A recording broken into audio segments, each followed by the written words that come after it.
Nag-Esteban ang buong Sanhedrin ng marinig iyon. At nagngingit-ngit sila sa laban sa kanya. Ngunit si Esteban na puspos ng Espiritu Santo ay tumingala sa langit at nakita niya ang kaluwalhatian ng Diyos. Lahat ng magsabi kaluwalhatian ng Diyos.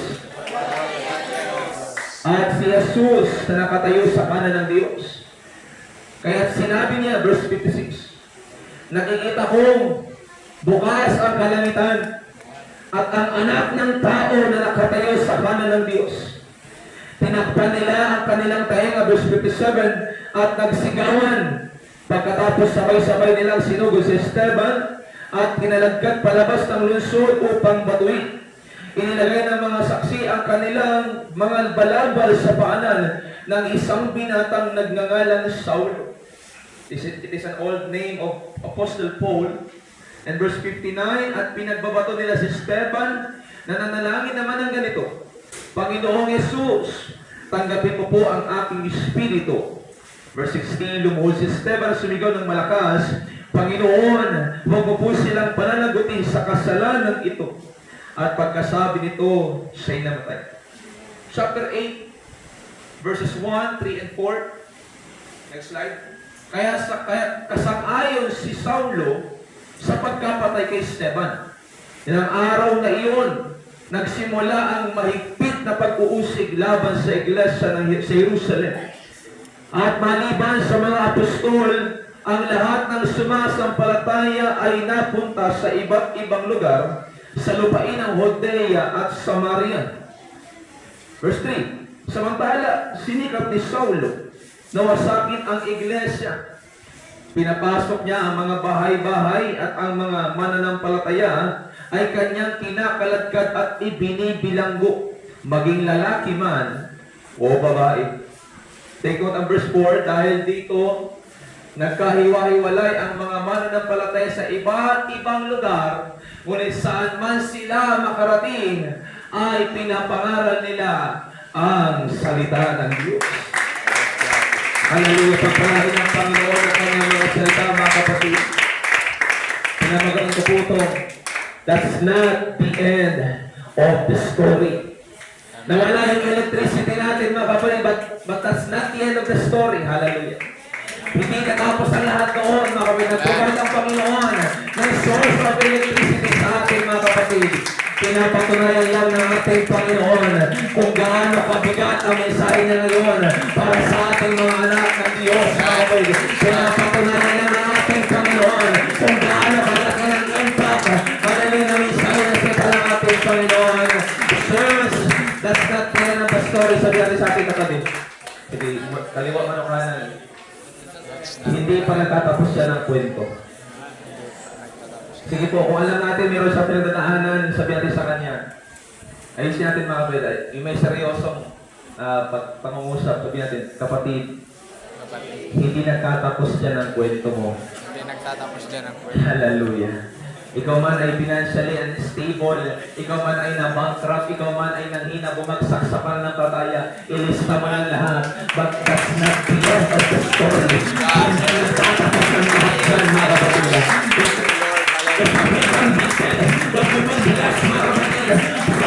Yes. Ipag-in natin sa Panginoon. Yes, God. Sa obligation ito. Yes, hallelujah. The end. Praise the Lord. Hallelujah. Focus on it. Alam mo na pinagdadaanan mo, that's not the end. May Diyos nakakalinga sa atin. At ay manalangin sa Panginoon. Hallelujah.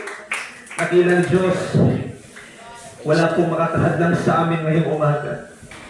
Ni demonyo, ni Diablo, Lord, kahit si Satanas, Panginoon, hindi po makakapigil sa amin. At hindi mapipigilan, Lord, ang pagdaloy ng iyong presensya, Panginoon, sa umaga. Hindi mapipigilan pa ng pagdaloy ng mensahe mo, Panginoon, sa umaga ito, Lord. Handa na kami, Panginoon, at tumanggap ng iyong mensahe, Panginoon. Ipasasun mo na lang ang puso ng bawat isa. And Lord, minsan pa gamitin mo sa pinakamaliit na instrumento, Panginoon. Pinakamaliit na ambal ang iyong lingkod, Panginoon. Itago mo ka sa likod ng iyong kapangyarihan upang ikaw makita, mahalad, maritaas din ito ang ating buhay, Lord. Sa mga nangyayari sa kalakasan, Panginoon. Ang mensahe sa magbagay sa kalakasan. Sa mga nangyayari, Panginoon, ng andas. Magpapagpapanginoon, ang gabay sa kanilang buhay. Lord, sa mga pangyayari ng loob, Panginoon. galing ito, Panginoon. Sa iyo namin binibigay, Panginoon, ng itinang oras. Sa iyo pangalan, Panginoon, sa Kristo na aming Diyos. Everybody shout and say amen. Amen. Kasi ito pa sa natin, Panginoon. Hallelujah. Yes, come on, church. Praise the Lord. Hallelujah. Let's invite the presence of God in this place, in this house. Hallelujah, hallelujah, hallelujah. Praise God again. Kung kinukundi ka ng Panginoon, sige lang mga kapatid. Huwag niyo akong iwan mag-isa ngayong tanghali nito. Amen. Kung feeling niyo, hallelujah, kinakausap kayo ng Panginoon, you are free to shout. You are free to worship the Lord, mga kapatid. Hallelujah. Express natin yung pagsamba natin sa ating Panginoon. Ano man ang ating maramdaman sa umaga ito, mga kapatid. And especially mamaya, hallelujah, bukas sa altar, mga kapatid, sa sinamang nagnanais lumapit. Hallelujah. Again, church, the title of this message, hallelujah, speaks about that's not the end of the story. Makakabo na po kayo lahat, mga kapatid.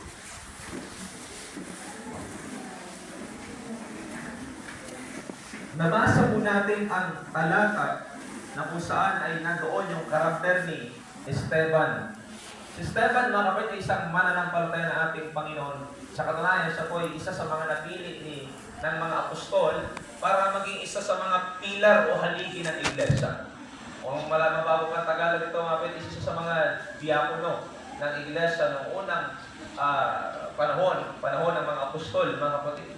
Nung maitayo ang unang iglesia na ating Panginoon, mga kapatid, na tinutukoy ng ating Panginoon sa Matthew chapter 18, na upon this rock I will build my church, and even the gates of hell shall not prevail against it. Yun yung iglesia na tinutukoy ng ating Panginoon na kanilang ipinagpatuloy kahit bumalik na ang ating Panginoon dun sa langit. Kaya nga mga kapatid, napakagandang istorya nito ni Esteban, at alam ko po, malimit niyo itong mabasa, malimit niyo itong mapakinggan, at malimit niyo pong marinig yung kanya pong buhay. Pero ganun pa man, mga kapatid, nais natin ibahagi sa tanghaling ito ang isang pangungusap at mensahe, mga kapatid, na hindi pa nagtatapos ang lahat sa bagay na ito. Kasi nung marinig ng mga tao yung pangaral ni Esteban, bagamat mabigat yung kanyang pangaral sapagkat tinuturuan niya yung mga tagapagturo din ng kautusan, partikular. Maging yung mga Hudyo na kapwa niya na hindi naglilingkod, hindi nagtitiwala, hindi naniniwala sa ating Panginoong Yesus. Na po ating mababasa yung kanya pong pangangaral dyan sa Kapitulo 7, mga kapatid. Isa sa mga terminong ginamit niya, sabi niya, ang titigas ng ulo niyo. Sinusuway niyo ang Espiritu Santo ng Diyos. Sino nga ba namang hindi matutuwa doon pag sinabi mong tigas ang ulo? Sino ba namang hindi magre-react doon, mga kapatid? Naiintindihan ko yung mga tao kung magre-react sapagkat, hallelujah, yung tahasan yung kanyang pangaral upang maipaunawa ang mabuting balita ng ating Panginoon. Pero ganun pa man, mga kapatid, sa Panginoon, talagang masakit po ang katotohanan. Amen. Alam ko sa church na ito, mga kapatid, sa pangaral ng inyong pastor sa iglesia, ito, mga kapatid, marami po nagdamdam. Marami po nakapagsabi, maaari na personal po sila. May iba nga sa atin, hindi nagsimba kasi feeling nila sila na personal. Feeling nila sila, mga kapatid, ay masyadong nabugbog sa pangaral. Pero gayon pa man, mga kapatid, hallelujah, ang salita ng Diyos na aming dinadala ay hindi namin ginagamit para kayo isaktan. Yan mga pangaral ng salita ng Panginoon na aming pinapangaral ay parehong Biblia, binabasa niya rin po kada araw, kada gabi. Kaya sa katunayan kung ating mababasa ang sulat ng mga apostol sa mga unang Kristiyano, makikita natin doon, mababasa natin doon, mga kapatid, na sila man din ay tahasa ng aral kapag may mali sa isang paglilingkod ng Kristiyano. Kapag mayroong maling prinsipyo, may salita ng Diyos silang pinapangaral. Pagaya ng Esteban, mga kapatid, na sinasabi niya, ang titigas ng ulo niya. Okay, sabi nga, pakita naman yung katabi, matigas pa ulo mo. Aray ko. Praise the Lord. Sakto lang. Talagang matigas naman talaga yung ulo natin, mga wala naman talaga malambot. Pero alam niyo, ano yan, metaphorically, mga kapatid, talagang ang sinasabi lang po dyan, masyadong pasaway yung tao. Pag kasi sabi mo, tigas ang ulo, ibig sabihin, pasaway, makulit, hindi nakikinig sa payo, sa sinasabi, mga kapatid. So, pero talaga naman matigas ang ulo ng tao, mga kapatid. Hallelujah. So sa pangalan ni Esteban ng mabuting balita, ebanghelyo ng ating Panginoon, nag-react yung maraming tao. Pero imbis na pumadol si Esteban, imbis na patulan niya, mag-react sa mga kapatid doon sa sinasabi ng maraming tao, ang sabi ng verse 7, mga kapatid ng chapter 7, tapos saan binasa natin, nakita niya yung kaluwalhatian ng Diyos. Nakita niya yung kapangyarihan ng ating Panginoong Jesus. Now, siguro isipin ng iba, Pastor, parang dalawa ata ang Diyos dyan. Sabi niya, I saw the glory of God and Jesus Christ standing at the right hand of God. But no, mga kapatid, we believe in one God, hallelujah, in three manifestation. Now, yung passage po na ito, hindi po nagtuturan, hindi po tumutukoy sa dalawang persona na meron sa kadyusan. Pero lamang iisang Diyos na nahayag sa tatlong kapahayagan bilang Ama, Anak, at Espiritu Santo. Now, ano ibig sabihin dito ni Esteban na nakita niya yung kaluwalhatian ng Diyos at ang ating Panginoon Jesucristo? Mga kapatid, ipinapangaral niya sa kanilang bayan, ipinapangaral niya sa kanilang mga kapatiran, mga kapatid, na yung nag-iisang tunay na Diyos na yun, walang iba kundi ang ating Panginoong Jesucristo. Kaya nga sabi niya, I saw the glory of God. Not the God the Father. Kasi I saw the glory of God, yung kaluwalhatian ng Diyos as si Kristo Jesus na nakatayo sa kanan. Ibig sabihin ng kanan, mga kapatid, it symbolizes the power and authority of God. Kanyang pinapangaral, even doon sa chapter 7, ang pangaral niya, si Kristo itong nag-iisang tunay na Diyos na kanyang sinasampalatayanan at kanyang ipinapangaral, mga kapatid. Hallelujah. At pagkatapos ng mangaral, mga kapatid, hinimok ang mga tao o nahimok ang mga tao na siya ay batuhin. Nahimok ang mga tao na siya ay saktan. Nahimok ang mga tao, mga kapatid, na siya ay gawa ng hindi maganda hanggang sa dumating ang pagkakataon na siya ay binato hanggang sa mamatay. Mahigpit ang kanyang naging kamatayan sapagkat stone to death ang naging parusa. Pero ganun pa man, mga kapatid, sa ating Panginoon. Nagpapasalamat tayo sa Panginoon sapagkat itong lingkod na ito ng Diyos na kanyang tinawag. Hanggang kamatayan na nilindigan siya. Hindi niya binawi yung kanyang sinabi, hindi niya binawi yung kanyang pangangaral, kundi nanindigan siya. Hanggang sa makita niya ang kaluwalhatian ng Diyos at masabi niya, Panginoon, tanggapin mo ang aking spirito. At huwag naman po silang pananagutin sa kasalanan ito, O Diyos. Grabe yung kanyang pagpapatawad, pag-ibig mula sa atin pong Panginoon. How I wish and how I pray na tayo mga mananampalataya ng Panginoon sa iglesia ito ng Bukana Church, mga kapatid. Hanggang kamatayan, hindi natin iwan ang Panginoon. Hanggang kamatayan, hindi tayo magbago sa paglilingkod sa Panginoon. Hanggang kamatayan, hindi tayo magbago ng ating pong pagalakan sa paglilingkod sa Diyos. Hindi tayo magbago ng investment natin sa Panginoon. Hindi tayo magbago ng suporta natin sa likod ng Diyos, mga kapatid. Na tinalaga po para sa atin. Even at least sa ating Panginoon, hindi po tayo magbago, mga kapatid. At sa kabilaman ng pangaral ni Esteban, kagaya natin na naglilingkod sa ating Panginoon, may mga akusasyon, may mga reaksyon ang tao, mga kapatid. Pero hindi po tayo dapat magpapatinag, hindi po tayo dapat titigil, hindi po tayo dapat ihinto sa paglilingkod natin, sa pag-alam natin ang kalooban ng ating Panginoon. Dumaan man ang pagsubok, dumaan man ang mga problema sa buhay natin, mga kapatid. Nawa po ating maalala ang pangako sa atin ng Panginoon sa Matthew chapter 28, kasama niyo ako hanggang sa katapusan ng daigdig. Kasama niyo ako, maguna man ang mundo, matapos man ang daigdig na ito. Kagaya po ng ating nabanggit last midweek service, dito sa church ng Bukana, kung saan nandito rin ang ilang mga kapatiran sa atin, mga kapatid. Sa iglesia, nakadalo sa gawain ng Panginoon. Ang sabi ng Hebrews chapter 6 verse 18, mga kapatid, kung ating babalikan, hallelujah, sabi niya, Apostle Pablo, hindi nagbabago at hindi man lang nagsisinungaling ang Diyos tungkol sa dalawang bagay na ito, ang kaniyang pangako at sumba. Kaya tayo nakatagpo ng kanyang kalinga ay panatag ang loob na umaasa sa mga pangako niya. Amen. Tayo daw po nakatanggap ng kalinga, nakatanggap ng biyaya, ng awa ng ating Panginoon, ay mayroong kapanatagan ng ating puso na umaasa sa pangako ng ating pong Panginoon.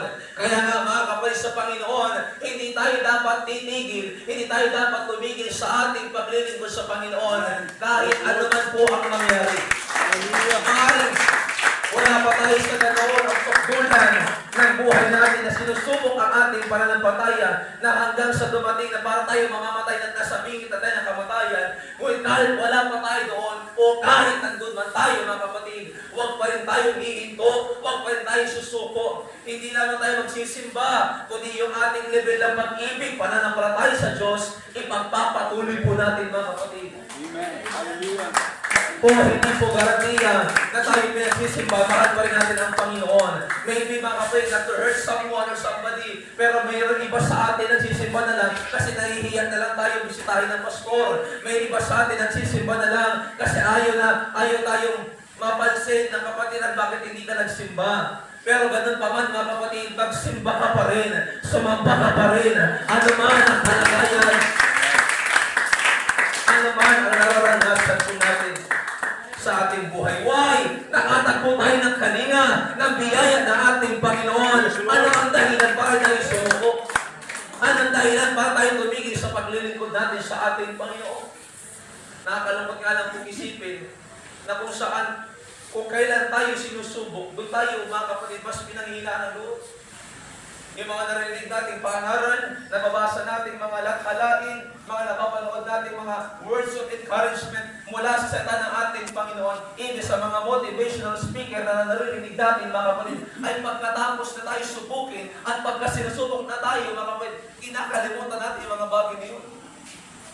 Knowing na doon natin makikita kung gaano tayo kalalim sa Diyos. Hallelujah. Amen. Yung problema na yan, either sakit, kawalan ng financial, kahinaan sa pananampalataya, yan ay nararanasan at dapat nating maranasan upang ating masuri ang ating sarili. Mahal ko ba talaga ang Diyos? Pinahalagan ko ba talaga ang Panginoon? May pag-ibig pa ba ako sa Kanyang gawain? May pagpapatuloy pa ba akong ginagawa? O ginagawa ko na lang ito kasi obligasyon ko na lang? O ginagawa ko na lang ito kasi bahagi na lang ng relihiyon? O ginagawa ko na lang yung bagay na ito dahil nahihiya na lang ako sa aking pastor?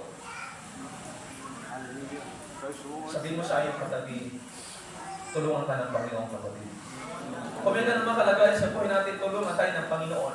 Na yung level at kalidad ng ating pananampalataya sa Diyos ay hindi po magbabago mga kapatid. Church, tayo nakatagpo ng kalinga, awa, biyaya ng ating Panginoon ay pwede kang umasa sa Diyos. Amen. May pag-asa sa Diyos. Pwede kang umasa at ikaw ay makakaasa kasi mayroong pag-asa sa Kanya. Kaya lang parang typical na nangyayari natin sa ating tenga, may pag-asa sa Diyos, pwede kang umasa sa Panginoon, pero kapag nakikita mo nga naman yung realidad ng iyong buhay, nawawalan ka ng pinansyal, namatayan ka na mahal sa buhay, lumabog yung negosyo, nalugi yung trabaho, nawala yung pangarap mo sa buhay, pinanghihinaan tayo ng loob. But that's not the end of the story.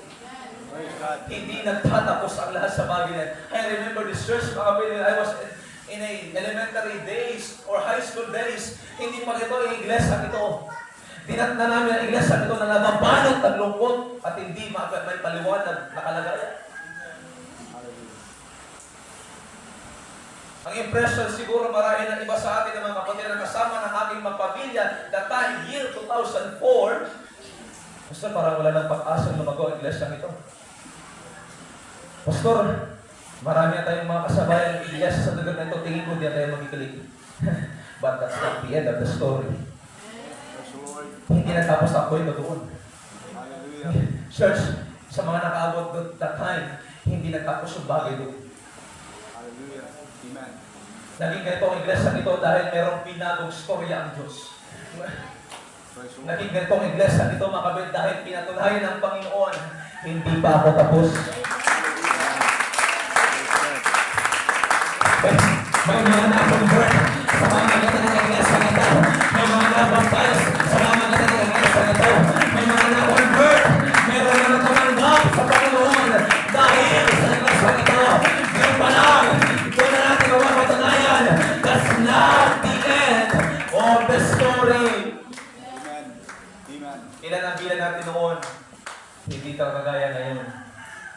Tunay, hindi nagtatapos ang kwento tungkol sa bagay lang yun.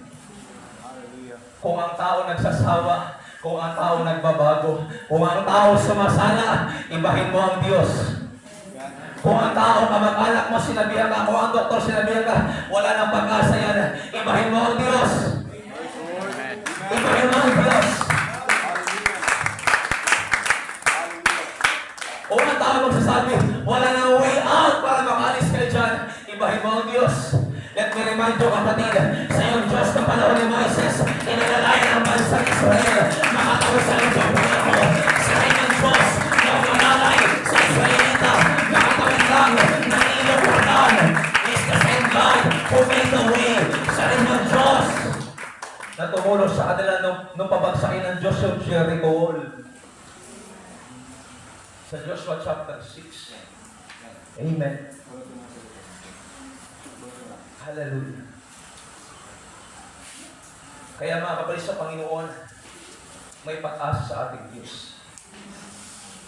I declare mga kapatid, hindi lang ako, declare natin, I declare sa pangalan ng ating Panginoon Jesus, ang kalungkutan hindi nagtatapos ang kwento ng buhay natin dyan. Ang kahirapan hindi nagtatapos ang kwento ng buhay natin dyan, mga kapatid. Ang kalugihan, pagkadismaya, pagkadapa, hindi nagtatapos ang kwento natin dyan, mga kapatid. Hindi sakit at karamdaman ang magtatapos ng kwento natin sa paglilingkod sa Panginoon. Hindi anumang bagay na negatibo na ating nararanasan ang magpapamagsak at magtatapos ng ating kwento. Even ang pagiging broken hearted, hindi magtatapos ng ating kwento. Sa paglilingkod natin sa ating Panginoon, mga kapatid, ni ang kahirapan ng buhay ay hindi magtatapos ng ating kwento sa Panginoon. Bakit? Kung iniisip nyo mga kapatid na yung mga magagandang eksena ng conversion ng tao, yung magagandang eksena ng pagbabago sa buhay ng tao is mapapanood lang sa MMK at magpakailanman, nakakamali po kayo mga kapatid. Ang Diyos ang dakilang tagapagbago ng buhay ng tao. Kasama natin si Tatay Cristo, dating mabisyo, pero pinago ni Cristo. Hindi lang pag-MMK yan. Personal natin nakita ang kanyang pagbabago. Hallelujah. Ilan sa mga kalatayan natin, mga kapit, ilan sa mga kalatayan po natin, na dati mga kapit, pag-araw ng linggo, nagtutongis na nagtutongis, hallelujah, nagbibingo lang na nagbibingo, pero salamat, hindi na nagbibingo, kasi simula paglinggo. Natin ko na the story. Minsan natin yung mga ng tao, mga kapit, wala na magagawa yan, wala na mangyayari dyan, wala na magagawa ang Panginoon dyan. No, that's not the end of the story, mga kapatid. May kayang gawin ang Panginoon, may kayang gawin ng tao, may kayang gawin ng Diyos, may kayang gawin ang kamag-anak mo, may kayang gawin ng Panginoon, may kayang ng mga tao sa gawin natin, mga kapatid. Come on. Kailangan ko ng mga tao magpuproklaim ngayong umaga, mga kapatid, kung gaano kabuti ang Panginoon sa ating buhay. Hallelujah. Palapatan ng Diyos, mga kapatid. Yes, I want to go on, mga kapatid. Hallelujah. That's not the end of the story. Hallelujah. Yes, God. Woo. Praise the Lord. Hallelujah. Praise God. Convince yourself, hindi pa dito nagtatapos ang lahat. Pwede ba sabihin mo sa katabi mo, hindi pa nagtatapos ang lahat yan? Ano sabi ng Micah chapter 7 verse 8? Mga kaaway ko, kung may mga kaaway mo kayo, sabihin niyo ko, mga kaaway ko, huwag kayo magalak dahil sa nangyari sa akin. Even kay Satanas, sabihin din natin, o Satanas, huwag kang magalak dahil sa nangyari sa akin. Huwag kang magalak dahil kung nahihirapan man ako ngayon. Huwag kang magalak kung nasa baba man ako ngayon. Huwag kang magalak kung bumabagsak man ako ngayon. Huwag kang magalak kung nalulugi man ako ngayon. Here we go. Hallelujah. Kung ako may nadapa, muli ako babagon. Kung ako may nasa kaliniman, tatagnawan ako ng Panginoon. May kaya gawin ng Diyos, may kaya gawin ng kaaway. May kaya gawin ng Panginoon. Higit pa sa ating iisip, higit pa sa ating hinihiling. Amen. Amen. Hallelujah. Pwede ba tipalapan ng Panginoon?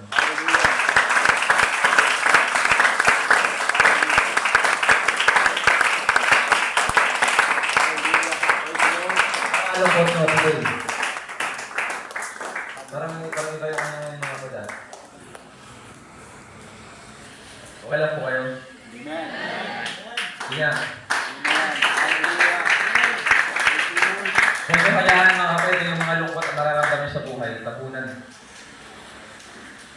ng presensya ng Diyos. Hallelujah. Kung nagsusulat po kayo mga kapatid, just make sure isusulat nyo, ina-apply nyo po yan. Hallelujah. Just make sure, nakakapag-concentrate pa rin sa salita ng ating Panginoon. Amen. Praise God. Hallelujah. Amen. Pwede bang pakireview yung katabi? Sige, hawakan mo yung kanyang balikan. Hallelujah. Sige, hawakan mo yun. O si Shirley, pikit tayo. Sige, hawakan mo. Hallelujah. Pag-pray mo siya, sabi mo, itiglan mo. Sa pangalan ni Yesu Cristo, Sa pangalan ng Kristo. inuutusan mo ang demonyo ng Espiritu. Demonyo Espiritu. Hallelujah. Lumabay sa katawan. Kasi may iba na pipigilan mag-react, iba na pipigilan pumalakpak, iba na pipigilan mga kapatid na i-praise ang presensya ng Panginoon. Kasi baka yung patabi na i-provide sa atin. As we review through the power of the Holy Ghost and power of the name of Jesus, nawa makalaya po tayo mga kapatid. Once again, purihin natin ang Panginoon para ng Diyos. Hallelujah.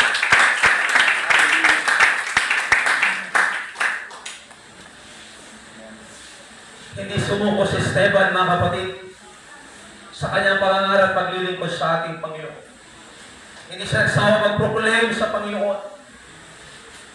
Hindi siya nawala ng pag-asa sa kanyang pananampalataya sa ating Panginoon. Hallelujah. Amen. Sa halip, nakita niya mga kapatid, yung kaluwalhatian, hindi yung kawalan. Kaluwalhatian ng ating Panginoon sa kanyang buhay. Natunay nga mga kapatid, sa panahon at gitna na tayo inuusig, sa panahon at gitna na tayo po'y dumadaan sa problema, sa panahon at gitna na tayo mga kapatid ay nasa anumang masamang kalagayan, ang kaluwalhatian ng Diyos ay siya'y sumasa atin. Ang kaluwalhatian, kung malakas ang pwersa ng kaaway, mas malakas ang pwersa ng Panginoon upang tayo ay patuloy ang kaya ng ating Diyos Panginoon sa panginingkod, sa pagpapatuloy sa kanyang banal na gawain, mga kapatid. Amen. Praise God. Sa gitna po ng katapusan o kakapusan, magpapakita ang Diyos ng kanyang kaluwalhatian at magsasabi sa atin, anak, kaya mo yan. Praise the Lord. Narito lang ako at hindi kita iiwan, Amen. hindi kita babayan. Amen. Hallelujah. Kaya nga parang typical na lang natin naririnig. Kasi natatabo na tayo ng emosyon natin. Natatabo na tayo ng lungkot, kabalisahan. Tinatamad na tayo magpuri, tinatamad tayo sumamba, maglingkod sa ating Panginoon. Na kahit gabi ka powerful na statement na hindi kayo iwan, pababayaan ng Panginoon para wala kang talab sa iyo. Para alam niyo ba sa isang Kristiyano may malalim na pag-ibig para ng patay, pag-asa sa Panginoon, marinig niyo yung bagay na yan. Hallelujah. Ibang klase yung kanyang nararamdaman.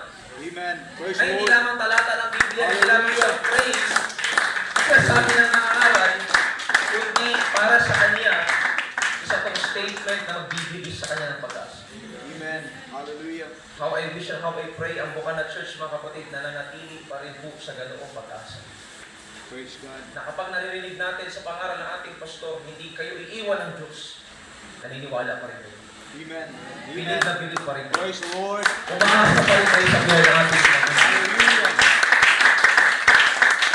Praise the Lord. Kaya tama naman po ang ginawa niyo. Nagsimba kayo ngayong umaga. Inuna niyo ang gawain ng ating Panginoon. At yan po ang kalooban ng Diyos. Hindi tayo dapat magpatalik sa ating mga kalagayan sa buhay. Kahit araw ng linggo. So, totoo lang, may mga pagkakataon, madalas sa buhay natin, kapag araw ng linggo, malakas ang distraction ng kaaway. Kapag araw ng linggo, malakas ang pwersa ng demonyo para pigilan tayo na hindi tayo magsimba. Pero pwede niyo ba i-congratulate ang inyong sarili at inyong katabi, sabi mo sa kanya, binabati kita kapatid. Nandito ka ngayon. Hallelujah. Amen. Praise the Lord. Nakasimba tayo sa ating Panginoon na kapatid. Natunay na siya kalooban ng Panginoon sa ating buhay. Ito mismo yung sinasabi ng Panginoon sa 12:2 ng Hebreo. Ang sabi ng ating Panginoon sa pamagitan ni Apostol Pablo, verse 2, pakipas na mabilis. Jesus nakapress ka. Nakapress ka. Wala nakalagay. So, kapisado natin in Hebrews chapter 12, verse 2, sabi doon, looking unto Jesus, the author and finisher of our faith. Na ituon natin ang panangin natin kay Jesus na siyang pinagmumulan at kabuuan ng ating pananampalataya. Amen. Na siyang pasimula po at siya rin pong nagtatapos. Hindi na siya basta author na nag-aakda ng buhay natin, siya rin yung nagtatapos. Kaya kung may sinisimulan ang Panginoon, kahit pangit ang nangyayari, tatapusin niya yan. Hindi kagaya ng ibang tao, iniiwan ka basta-basta. Hindi kagaya ng ibang tao, mga kapatid, kinakalimutan ka kahit kamag-anak mo, pinapabayaan ka, iniiwan ka sa ere. Hindi kagaya ng Diyos, siya ang nagpapasimula, siya rin ang nagtatapos. Siya yung nagsasustain ng lahat ng bagay. He is the author and the finisher of our faith, mga kapatid. Kaya yung same dedication ni Esteban, same na concentration ni Esteban sa ating Panginoon, gayahin po natin. Bakit?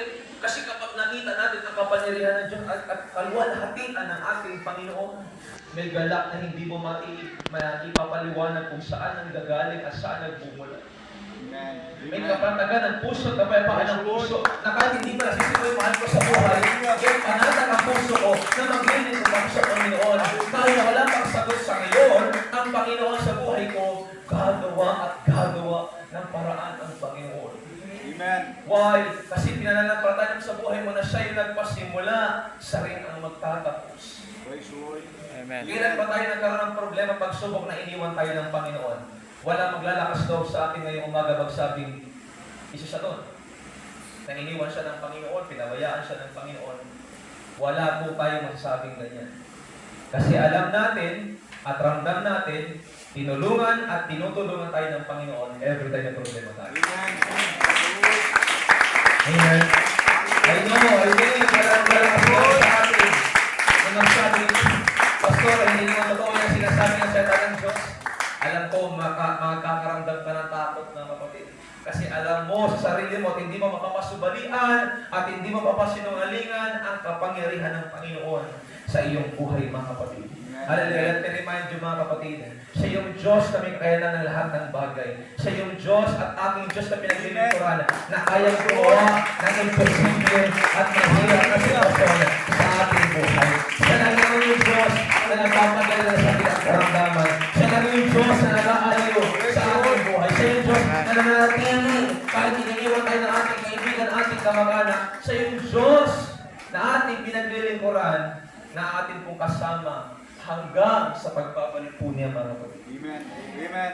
Siya yung Diyos na kaya mag-ayos ng buhay mo. Siya yung Diyos na kaya magbaliktad ng sitwasyon mo. Siya yung Diyos na kaya mag-ahol sa iyo mula sa limuot na bagay hanggang sa ikaw ay magtagumpay, mga kapatid. Amen. Kaya po, mga kapatid, sa Panginoon, hallelujah, hallelujah, nais ko pong sabihin ang bagay na ito. Ikaw man ang sinaktan nila, pero hindi natatapos ang bagay po na yan. Ikaw man ang nahirapan, ikaw man ay nanabuso, ikaw man ay sinamantala. Hallelujah, hindi ka pababayaan ng Panginoon. Hindi natatapos ang kwento ng buhay mo sa bagay mo na yan. Ikaw man, mga kapatid, ay nakaramdam na parang ikaw ay mag-isa sa buhay. That's not the end of the story, mga kapatid. Ikaw man ay nalubok, nalugi, mga kapatid. That's not the end of the story. Amen. Praise the Lord. Na-mention natin kanina sa Acts chapter 8, verse 3 or 4, kung di ako nagkakamali. Nagkawatak-watak man sila, pero iisa pa rin yung sinisigaw nila. Iba-iba man yung ruta nila na pinupuntahan, pero iisa pa rin yung sinisigaw nila. Gospel, Ebanghelyo, mabuting balita. Amen. Oh, I pray. Hallelujah, I pray sa buhay ng mga taga-Bocana Church. Minsan, watak-watak man tayo dahil sa problema. Minsan, watak-watak man tayo dahil sa mga pagsubok. Hindi man tayo makakaisa lahat sa paglilingkod sa Panginoon. May uma-attend, merong hindi. May nagpapatuloy, merong hindi. Pero I believe at nawa, panawagan natin sa iglesia ito. Iba't iba man tayo na nararanasan. Iba't iba man tayo na nararamdaman. Pero iisa pa rin dapat ang sinisigaw ng ating puso. Isa pa rin ang sinisigaw ng ating buhay. I will bless the Lord at all times. I will serve the Lord. I will worship Him in spirit and in truth. Anuman, saan man, kailanman, paglilingkod ko ang Panginoon. Amen. Hallelujah. Dahil hindi nagkatapos ang kwento ng buhay natin doon, mga kapatid. Continue to lift up the name of Jesus and continue to spread the good news. Hallelujah. Ang Ebanghelyo, kaligtasan, mabuting balita ng ating pong Panginoon. Bakit? Hindi mo kinakailangan mangambat, matakot sa iyong finisher. Amen. Amen. Praise the Lord. Sa iyong magtatapos. Amen. Hallelujah. So, kung siya, church, natin mo na ni tatay, kung siya'y nagpasimula, at siya'y magtatapos, ang tungkulin natin, magpatuloy. Amen. Amen. Magpatuloy. Hindi natin kinakailangan pasubalian ang mga bagay sa buhay natin, mga kapatid, patungkol sa katwiran ng Diyos. Hindi natin kinakailangan itago ang ating sarili sa loob ng kwarto, doon tayo magmumukmuk, mga kapatid. No! Ilabas mo ang sarili mo sa gawain ng Panginoon. Hallelujah. Ilabas mo ang sarili mo sa katwiran ng Diyos upang ikaw ay mamalakas ng ating Panginoon. Amen. Ang problema sa ating mga kapatid, sa katabi mo, nangihina na ayaw mag-fasting. Lord. Hallelujah. Not to hurt someone, but this is the reality. Nanihina na yung katabi mo, ayaw pang magsimba. Nakakaramdam siya ng spiritual dryness, ha? Nakakaramdam siya ng spiritual dryness sa kanyang puso, sa kanyang kaluluwa, Mr. Jack. Ayaw pang magsimba. Ni ultimo meeting service yan, hindi mo mapuntahan eh. Maninira ko ba yan? Hindi, real talk yan. Totoo, nararanasan yan ang iglesia nito. Bakit? Kami nakakala kung sino-sino yung mga atin dito. Sabi mo sa katabi mo, isa ka ata doon, friend. Katotohanan yan mga kapatid, ay hindi tayo gumagawa ng kwento. Amen. Yan ang katotohanan. Not to hurt someone, ha? Pero gusto kong gisingin yung kaluluwa, nangihina ka na nga, lalayo ka pa. Praise the Lord. At ang sabi mo, laman pa ng prayer natin madalas, Lord, tulungan mo ako. Ano, tutulungan kita? Ating ka muna gawain. Ano, tutulungan kita, Sister Ja, di ba? Tutulungan tayo ng Panginoon. Para ang kondisyon ng Panginoon, magpatuloy na sa gawain. Papa, kasi... Praise the Lord. Hallelujah. Kasi paano tayo tutulungan ng Panginoon kung hindi nakakapag? Amen. Paano tayo lalakas kung hindi tayo lalabas? Praise the Lord. Hallelujah. Hallelujah. Thank you, Jesus. Paano tayo titibay kung lagi ka nalang makaantay? Amen. Hallelujah. Lumabas ka kasi hindi yan yung katapusan ng mundo mo. Hindi yan yung katapusan ng buhay mo. That's not the end of the story. Hallelujah. Pastor, FYI lang, may sakit ako. Pero kung yung sakit mo na, kaya mo pumunta ng church, bakit di ka pumunta? Pastor, FYI lang, ingat-ingat ka sa pagsasalita. Meron akong problema. Ikaw lang ba may problema? Hindi mo alam yung umaatid ng middle service, hindi mo alam yung umaatid ng Kaddish prayer, hindi mo alam yung umaatid ng Sunday service, baka mas malala pa sa iyo problema. Hallelujah. Praise the Lord. Sabihin niyo po sa akin mga kapatid, kung ano magiging katiran tao, wala. Pag-usapan Biblia, tatahimik ka na lang. At tatanggapin mo na lang, Lord, I messed up. Nagkamali ako. I will repent my sins, Lord. Ang papatuloy ako sa gawain ng Panginoon. Sige po, after nito. Sabi ka kausap sa akin mamaya, Pastor, tingin ko yung prinsipyo na pininiwalaan, pinanindigan natin, pinanindigan mo mali, patunahin sa akin. Mamaya, paglabas ko dito, pagbaba ko dito, mga kapatid. Pero wala kayo mapapatunayan sa salita ng Diyos. Ang tama ay tama, ang mali ay mali. Amen. Hallelujah. Praise the Lord.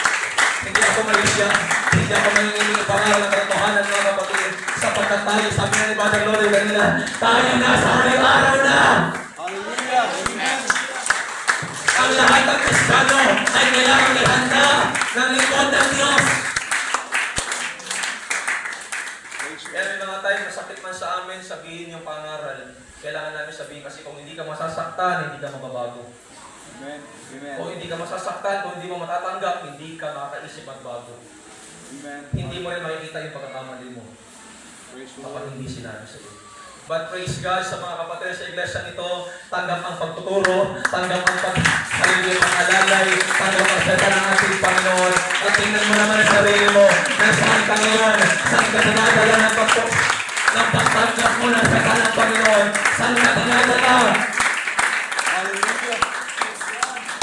Hallelujah. Meron sa atin mga kapatid, pinagpapala ng ating Panginoon dahil sa pangaral na narinig. Meron sa atin ang tatapas sa ikasampung bahagi sa pagbibigay sa ating Panginoon dahil sa pangaral sa ating Panginoon.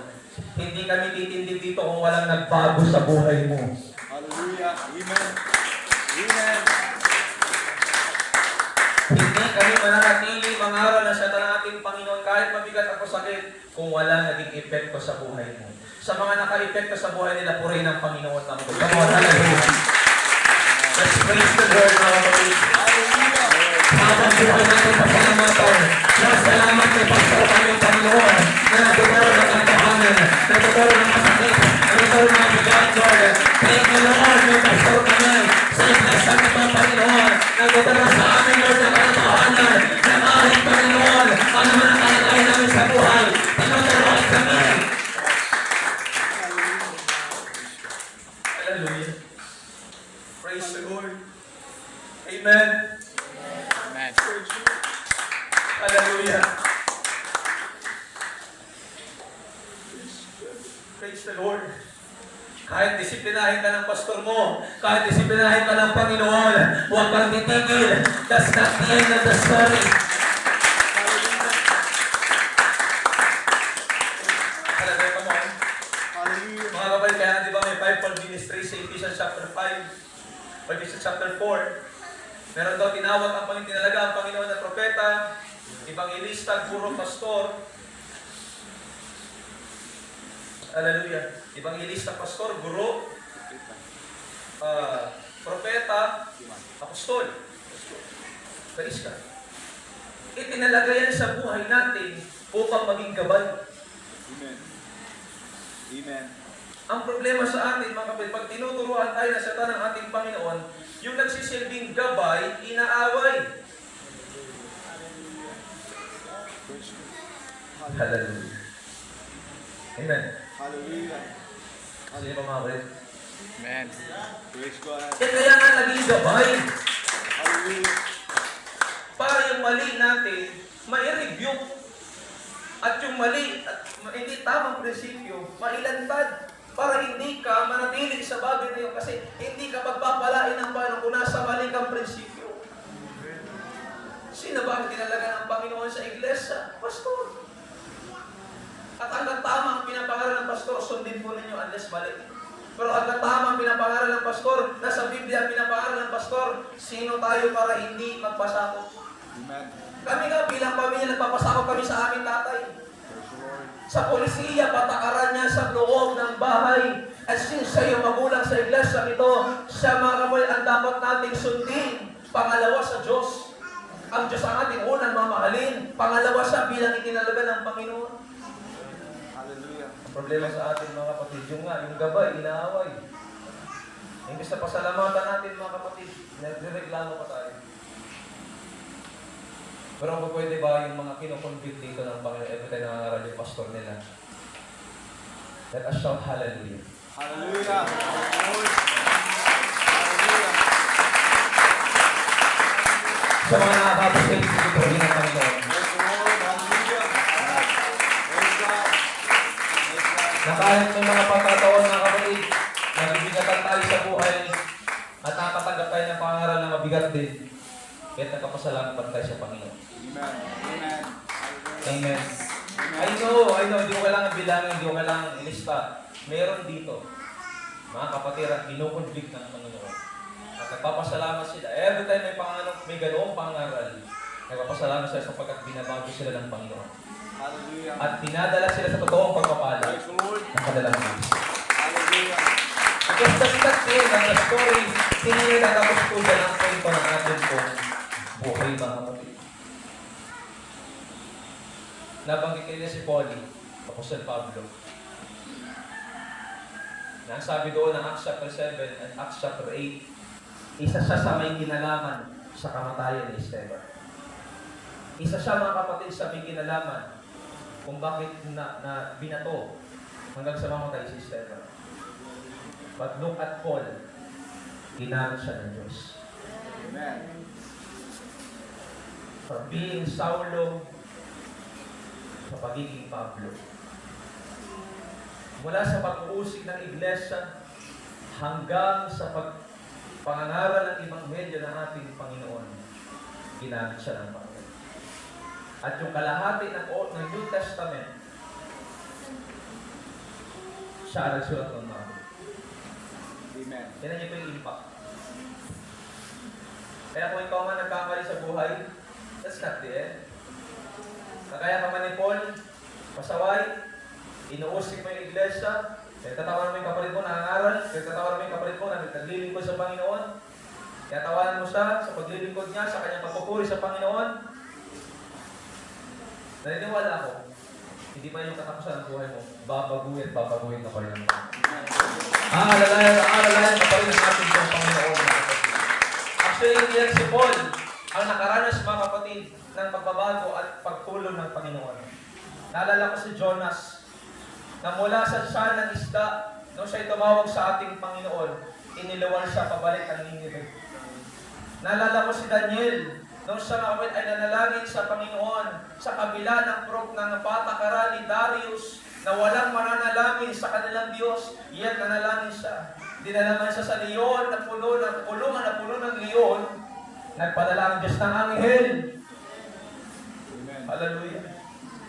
Amen. Even si Meshach, Shadrach at Abednego, doon sa fiery furnace, doon sa naglalagaw-lag na hurno, hindi sila nagbago ng kanilang stand. Sasabihin siguro ng iba, yan ang katapusan nyo ngayon, naglilingkod pala kayo sa Panginoon eh. But that's not the end of the story. Alam natin ang istorya at ang buong istorya, niligtas sila ng Diyos at ang sabi pa nga ni Nebuchadnezzar, teka lang, tatlo lang yung hinagis ko, bakit may pang-apat? At di na mga naglalakad sila sa apoy. Ganun magbago ang Diyos, kapatid. Amen. Ang sitwasyon natin. Ganun ka makapangyarihan ng Diyos na kaya niyang baliktarin yung kalagayan mo. Basta pagpatuloy ka lang sa paglilingkod sa ating Praise the Lord. Panginoon. Amen. Pwede kang naging nakaaway sa mahirap na sitwasyon ng iyong buhay, pero inahayaan ng Diyos na diyan ka magtapos. Again, dalhin ka man ang kaaway at pwede kang dalhin ang kaaway sa isang bagay na mahirap ang sitwasyon, pero hindi papayag ang Diyos na diyan ka magtatapos. Hallelujah. Kasi ang kabila ng Panginoon, anak, that's not the end of the story.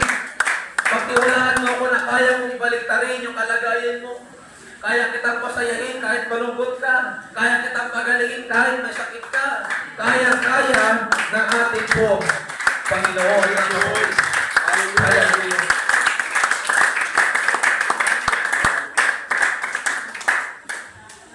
And church, bago ka mo tapos, bago natin buksan yung altar at dumako sa Santa Cena, gusto ko po yung kamustahin. Kamusta po yung narinig nyo ngayong umaga? Praise the Lord. Hallelujah. You feel blessed? Amen. Amen. You feel strengthened? Amen. Hallelujah. Amen. You feel convicted? Amen. Hallelujah. Or you feel the anointing of God? Praise the Lord. Sige mga kapatid. Kung na-bless ka talaga,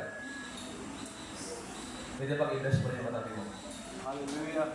Praise the Lord. Pwede Hallelujah. kami lang ba mag-bless tayo? Dalawang tatlong katabi mo. Sige, lapitan mo siya. Praise the Lord. Dalawang tatlong katabi mo. Sige po, lapitan niyo siya. Pwede kayo malis sa upuan niyo mga kapatid.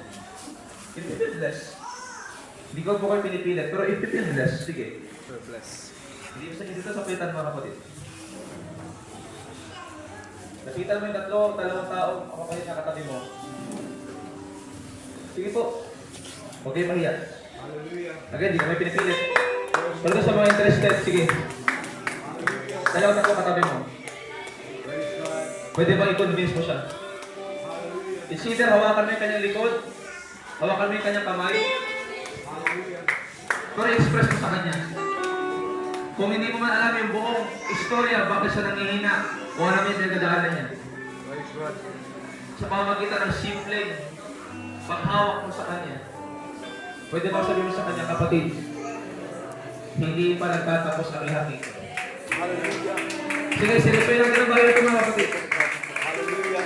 Hallelujah. I'll give you time. Praise the Lord. Hallelujah. Praise God. I'll give you moment. Hallelujah. Huwag niyong ilumisip yung iba na ayaw. Sige, makipag-consider kayo. Praise the Lord. Sabi mo sa kanya, hindi pa tapos ang Panginoon sa buhay mo. Hindi kita ayaw ng personal. Hindi ko ayaw nangyayari sa'yo nakaraan. Hindi ko ayaw nangyayari sa sarili mo. Praise God. Yes. Kayang gumawa ng Diyos. Praise God. Ang Panginoon. Hallelujah. Praise the Lord. Hallelujah. Hallelujah. Thank you, Lord. Thank you, Jesus. Hallelujah. Hindi pa tapos ang buhay namin. Sige, encourage mo siya. Hallelujah. Encourage mo siya. Hallelujah. Sabi mo sa kanya, huwag ka mag-alala. Kasama mo ako mananalangin sa'yo. Huwag ka mag-alala. Kasama mo ako yayakap sa'yo. Huwag ka mag-alala. Kasama mo ako na matulad ka mananalangin sa paglilingkod sa Panginoon. Huwag ka mag-alala. Pag kinalimutan ka naman sa buhay, kung binigyan ka na ng taling ng doktor o ng sino ang tao, huwag ka mag-alala. I'm here, kapatid, as your second family. I'm here as your extended family. I will pray for you.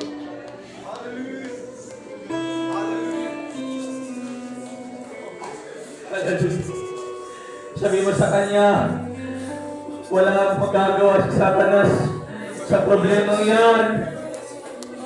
Walang magagawa sa Satanas sa pagsubok na yan. Yes, Lord. Hallelujah. I-declare mo sa pangalan ni Kristo Jesus. Yes. Walang magagawa ang demonyong espiritu. Hallelujah.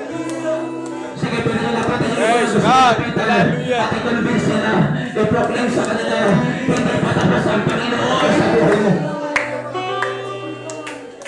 Nagkamali ka man, nagkasala ka man, pero hindi patapos ang Panginoon sa buhay mo.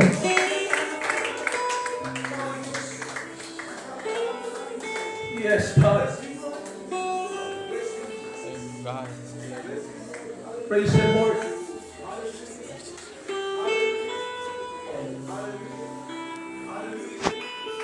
Maybe takot na takot yung katabi mo. Balisang-balisa siya.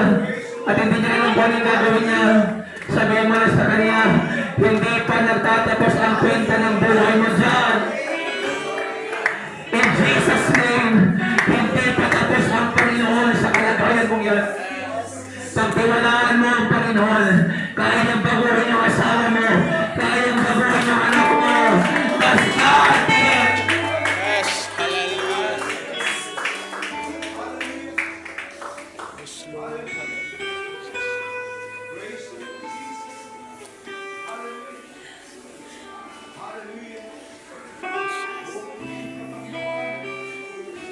Bukas mo ang altar, mga kapatid. Para lumapit tayo sa Panginoon. Huwag kang mag-feeling, wala kang problema. You need God. Huwag kang mag-feeling na malakas ka. You need God. You need the power of Jesus Christ. You need His presence. Huwag kang mag-problema, kapatid. Hindi makakapagtawa ka sa tao, pero hindi ka makakapagtawa sa Panginoon. Alam kong bigat na bigat ka, pero welcome ang pagkaya mo sa altar ng Panginoon. Hallelujah. Hallelujah. We pray, everyone. And while you are standing, Hallelujah. Oh, hallelujah. purihin mo ang Panginoon. Hallelujah. Hallelujah. Hindi hinihintay ang presensya ng Diyos. Iniimbitahan ito. So open your mouth. Open your heart. Lord Jesus, come to me, Lord. Pinubasan ko yung puso ko, Panginoon. Yes, speak to your mouth. Lord, pagod na ako, Panginoon. It's time para ikaw na yung kumilos.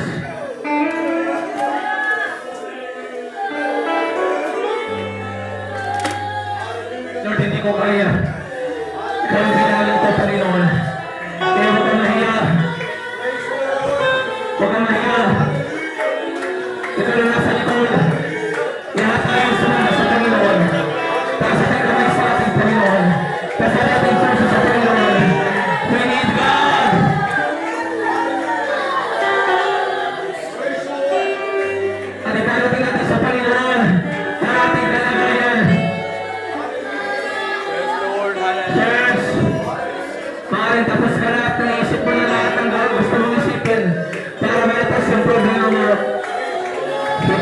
Bukas ang Panginoon. Hindi pa tapos ang Panginoon. Praise the Lord. Hallelujah. As we sing the song, Hallelujah. alam ko may magagawa ang Panginoon. Hayaan natin na maramdaman natin ang pagkilos ng Panginoon. Yes, Lord. Yes, God. Thank you, God. Hallelujah. Precious God.